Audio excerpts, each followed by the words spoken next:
Hi everybody, welcome to Life with Sharon. I'm Sharon and I'm in the kitchen today because I am actually cooking and baking a bunch of meals that I can freeze for next week, since I have no idea what it's going to look like for me after surgery with one hand.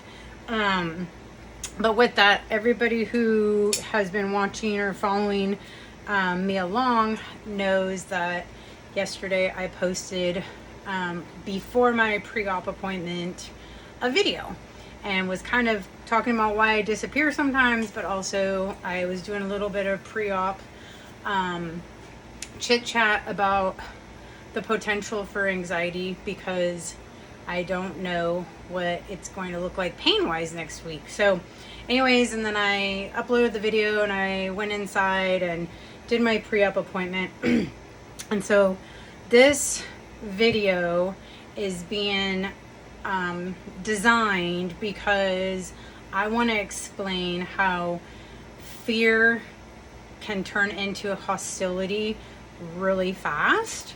And so here's a quick little, like, my story of what happened. So I went in, I was already feeling a little anxiety, and I was sitting there, and I already have white coat syndrome, basically.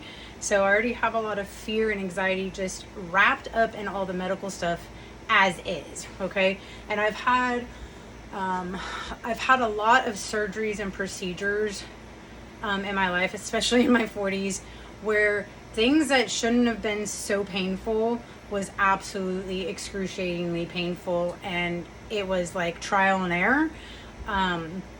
And all of the specialists that I've dealt with that have done surgeries have always told me, and this doesn't make me feel better at all, it actually gives me more anxiety, believe it or not. So they've all told me, oh, I've been doing this for X many years, I've never had a patient have that problem, it's super duper rare. And then I end up being that problem, I end up being that rare occasion, and then that creates a whole host of other problems, but it only feeds into my anxiety. So I went to the appointment and I was waiting, and then I got called back, and the girl was like, how are you doing? And I told her I'm kind of tired, I'm a little anxiety ridden, I'm not sure what to expect. So she said, well, let's talk about it.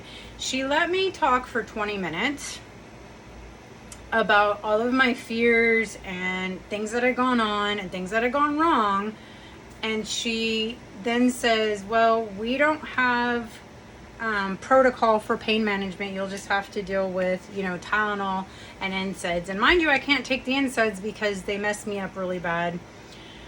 And so immediately, my anxiety started rising inside myself.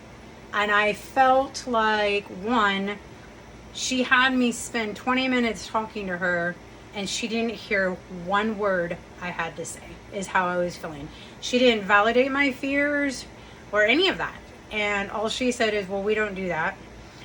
She did say that she's been in for these procedures, which is the carpal tunnel release. And apparently it's the horizontal cut, not this vertical one, which I'm grateful for because that one that I have been researching is pretty painful. This one's hit and miss. Some people are like, yeah, I was fine with Tylenol and NSAIDs, and then other people struggled. It's the struggling people that I'm a little worried about for myself. Anyways, the more she started explaining the procedure, the more anxious I became, on top of already being anxious, on top of already feeling not heard and not validated. And mind you, I have other videos floating around the internet on different social media platforms expressing exactly how I feel with the medical in Oregon right now. So this hasn't been very easy. I've been trying to roll with the punches on this. But anyways, back to this whole fear to hostility. So as she's continuing talking and asking more questions, then it's still just kind of rising. And then I'm like, oh yeah, by the way, the surgeon told me to remind him the day of surgery, that morning of, about the nausea patch. Anesthesia makes me extremely queasy, which gives me anxiety. Also, I'm not just driving 2 miles home. It's, a half-hour drive, and somebody else is driving me, other people driving me, and itself is, I have just a lot of anxieties that I've been working on in therapy. Anyways, she's like, oh, we don't normally do that. And I said, I don't care what you normally do. He promised me that he would do this if it was reminded the day of surgery. And I'm telling you to write this down. So she wrote it down, and she wrote down all this other stuff. And I just looked at her, and I knew at that point I was going to lose my shit. And I was like already like right here. I was barely able to hang on, and so I knew it, and I didn't want to be destructive because my anxiety can get super hostile and super destructive, and I've been super duper working on this. And so I told her, I'm sorry, I can't do this anymore. I need to go. My anxiety is through the roof. I'm completely terrified of what is to happen next week, and I need to go. And she just looked at me and was kind of like, okay. But it wasn't an okay, like, are you okay?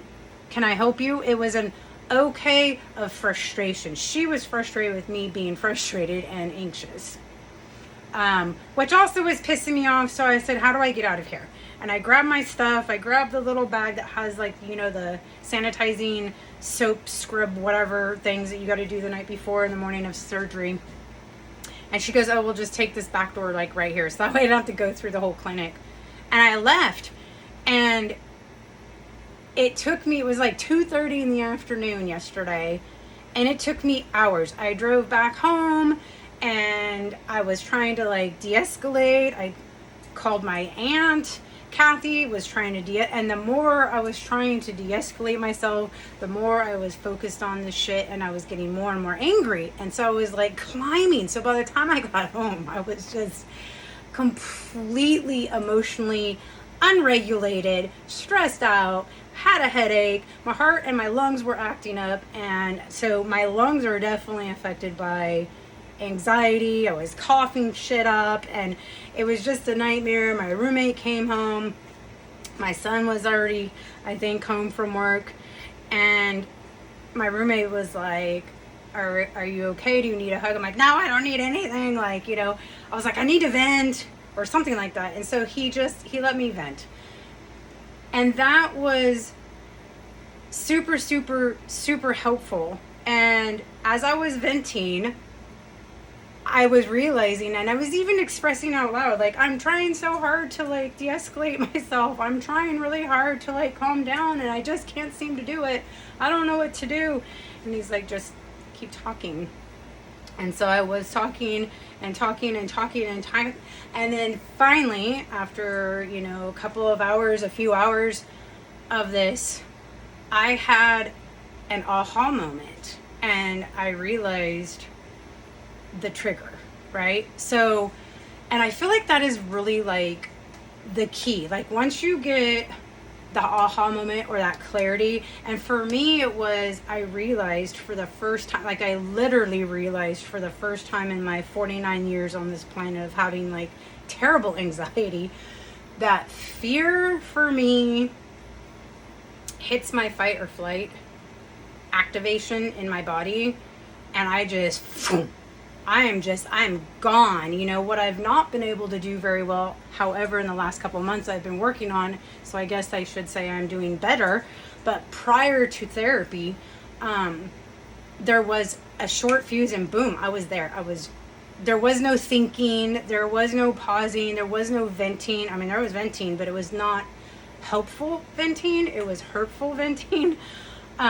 So the tools I have been using, and I have been practicing, and they are working. So it was kind of cool to be like, oh wow, so that's what it feels like. That's what it was. It was more of it was a clarity moment logically, but emotionally for the first time it clicked. Like, I felt what the anxiety, I felt what the fear was, and I was able to, like, tie them together, and then I was able to calm myself down and work backwards in that regard.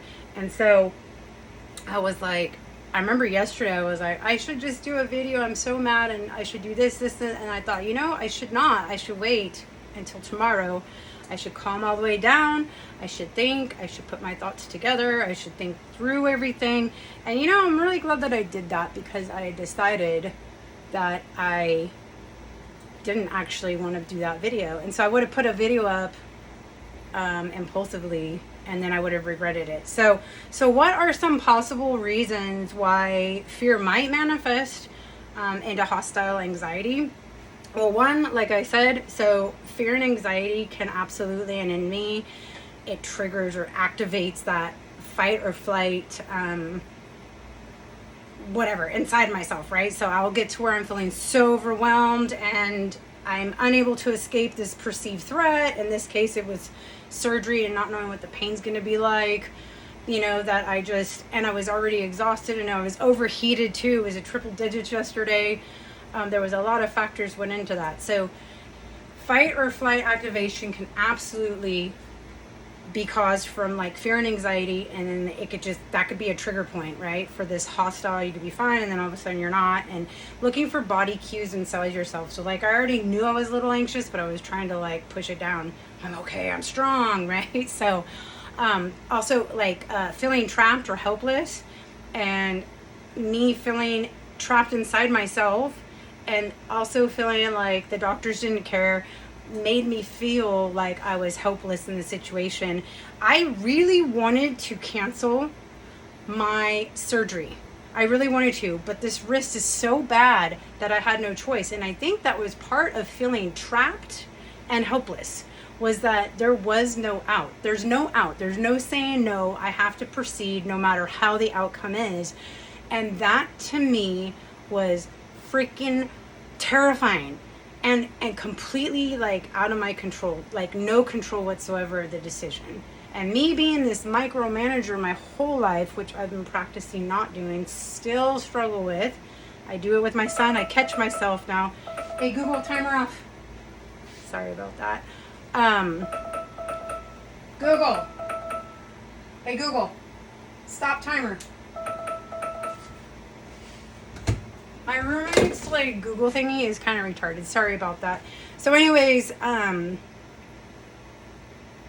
yeah, I was micromanager. So my son, I've been catching myself when like, I'll be like, oh, well, you can do this, or you can leave this way, or you could, and then I'm like, wait a minute, he's a grown ass man. He can figure it out himself. So that feeling trapped and helpless and knowing that there was no way out of this surgery. I mean, there was. I could say no and then get to where my whole arm would be non-functioning pretty soon, like permanently, and I don't know what kind of damage that would cause, right? So there's that can definitely manifest into a hostile, angry outburst, right? So irritability is also a symptom of like anxiety. So if you're emotionally exhausted, and I am constantly emotionally exhausted, like prolonged worry and emotional exhaustion, just my whole life, but in general, like especially like this last year has been pretty crazy as far as the worry and the mental emotional fatigue, and that can lead to not having a high enough tolerance to all these little inconveniences, right? So that today feels like that was a small inconvenience, like, oh shit, okay, I'm gonna have to rely on Tylenol and NSAIDs.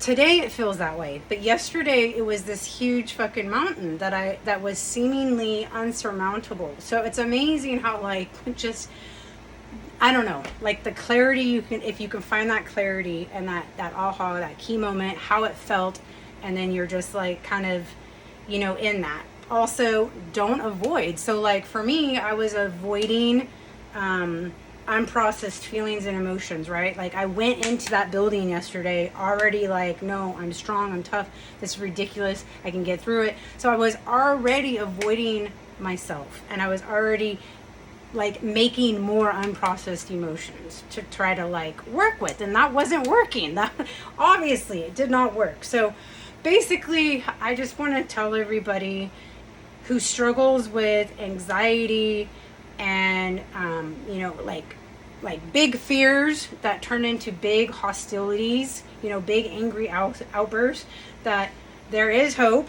You're not broken. You're not damaged. You have learned a coping skill that no longer works. It no longer serves you in a positive way.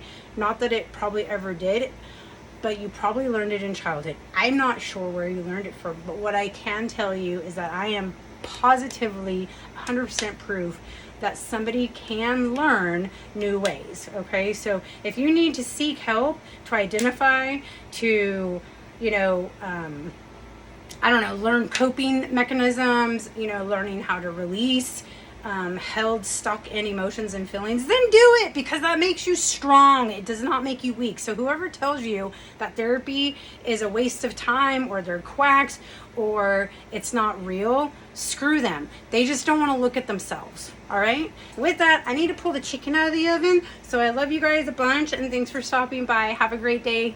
See ya.